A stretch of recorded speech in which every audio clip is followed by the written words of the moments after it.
आप ये चाहते हैं कि 1932 का खतियान लागू करें तो उसको लागू करके आप नौकरियां दीजिए। आप बिना लागू किए नौकरियां देंगे, सृजन करेंगे तो 1932 का स्थानीय लोग निश्चित तौर पर फिर उसमें आवाज उठाएगा। और अगर आप सिर्फ स्थानीयता को डिफाइन कर देते हैं, उसके बाद नियुक्तियां देते हैं, तो निश्चित तौर पर यह विवाद जो आपने उत्पन्न किया है वो बंद होगा। आप अपना पहले जो आपका सोच है, जो आपका विजन है, उसको स्पष्ट करें कि हम क्या चाहते हैं। उसके बाद उसी के आधार पर आप काम करें। और जब आपका स्थानीयता, जो भी आपका स्थानीयता हो, हम ये नहीं बोल रहे हैं कि स्थानीयता क्या होनी चाहिए, नहीं होनी चाहिए। अगर आपको लगता है 1932 का स्थानीयता होनी चाहिए तो आप उसको लागू करें। आपको लगता है कि लास्ट सेटलमेंट की स्थानीयता होनी चाहिए, उसको लागू करें। आपको लगता है कि भाजपा की स्थानीयता ठीक है तो उसी को रहने दें। लेकिन आपको अपना स्टैंड क्लियर करना पड़ेगा और उसके बाद ही नियुक्तियां करनी पड़ेगी। मैं आपको बस इतना कहना चाहता हूं कि विवाद करके, लोगों के बीच में फ्रिक्शन करके आप राजनीति में सफल नहीं हो सकते हैं। क्षणभंगुर आपको सफलता जरूर मिलेगी, थोड़े दिन तक आपको मजा जरूर आएगा, लेकिन फिर उसके बाद आक्रोश जब होगा तो उस आक्रोश को भी आपको ही झेलना है, सत्ता पक्ष को ही झेलना है। और जिसका यह परिणाम है, एक तरफ आप अंगिका भोजपुरी को गाली देते हैं और दूसरी तरफ प्रेशर में आके अंगिका भोजपुरी को और मगही को फिर जोड़ देते हैं, जिसके कारण ये विवाद होता है। कभी हटाते हैं, कभी जोड़ते हैं, कभी हटाते हैं, कभी जोड़ते हैं। यही चल रहा है आपके सरकार में, इसलिए ये गलत है, इसको करें। अब विवाद पैदा करने के लिए तो कुछ भी विवाद आप पैदा कर सकते हैं। आप बोल सकते हैं कि उर्दू तो पाकिस्तान की ऑफिशियल लैंग्वेज है, नेशनल लैंग्वेज है, फिर इसका यहां क्या काम। लेकिन नेता होने के नाते, राजनेता होने के नाते आपको सभी भाषाओं का सम्मान करना चाहिए। अगर मैं ये बोल दूं या फिर आपके ही कोई नेता बोल दे कि उर्दू क्यों है यहां पे, उर्दू तो पाकिस्तान में बोली जाती है, फिर यहां क्यों हो, इसका क्या काम है, तो आप इसमें क्या जवाब देंगे। इसीलिए सभी समाज के लोगों का आपको हित देखना है, सभी भाषाओं का आपको हित देखना है और सभी भाषाओं का हित देखकर पूरे प्रदेश की जानकारी लेकर अगर आप काम करते हैं तो मुझे ऐसा लगता है कि वो सार्थक होगा। अगर आप पॉलिसी बनाते हैं तो मुझे ऐसा लगता है वो सार्थक होगा। सबसे पहला मैं सरकार को एडवाइस देना चाहूंगा कि आप बयानबाजी से बचे।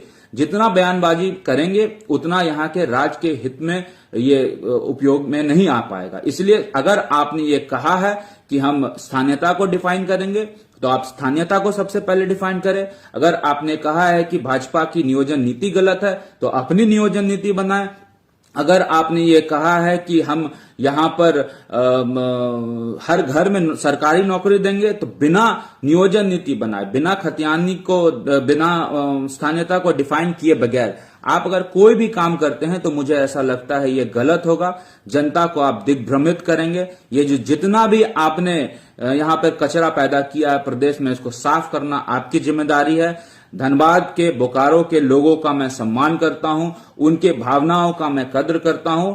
आप अपने जिला के लिए अच्छा काम कर रहे हैं, आप सोई हुई सरकार को जगाने का काम कर रहे हैं। इसीलिए मैं गोड्डा जिले के तमाम लोगों से भी ये आग्रह करूंगा कि आपके साथ जो नाइंसाफी हुई है, कुरमाली को जो हटा दिया गया है जिला स्तरीय नौकरियों में, अंगिका को राज्य स्तरीय नौकरियों में जो हटा दिया गया है, इसको लेकर भी आपको लड़ाई लड़नी है। हम सब मिलकर लड़ाई लड़ेंगे, सोई हुई सरकार को जगाने का काम करेंगे। और जब तक ये सरकार नहीं जागेगी तब तक हम लोगों का संघर्ष जारी रहेगा। और इस संघर्ष को हम लोग स्वर्गीय चंकू महतो के जन्म दिवस से शुरू करेंगे और ये संघर्ष हम लोगों का आगे भी बढ़ेगा। सड़क से लेकर सदन तक हम लोग इसकी लड़ाई लड़ेंगे। और जब तक गोड्डा जिला का, जब तक संथाल परगना की बातों को नहीं माना जाएगा तब तक हम लोग ये मानेंगे कि सरकार संथाल परगना के साथ सौतेला व्यवहार कर रही है। और जब तक ये सौतेला व्यवहार सरकार करेगी तब तक हम लोगों का आवाज बुलंद होगा। आप लोगों का बहुत बहुत धन्यवाद, बहुत बहुत आभार।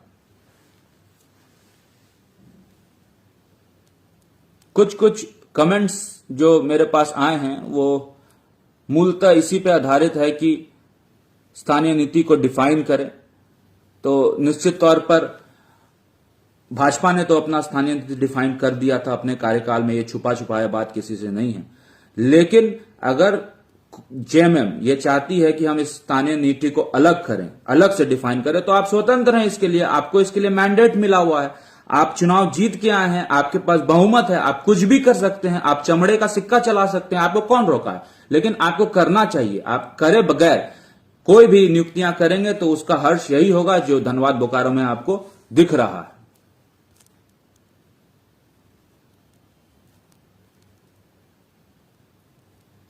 गोड्डा डिस्ट्रिक्ट में भोजपुरी नहीं बोली जाती। निश्चित तौर पर पूरे हर जिले का अपना अलग अलग बनावट, हर जिले का अपना अलग अलग भाषा है। अगर यहाँ भोजपुरी नहीं बोली जाती है तो इसको जिला स्तरीय नौकरियों में इसका कोई यहाँ पर मतलब नहीं है।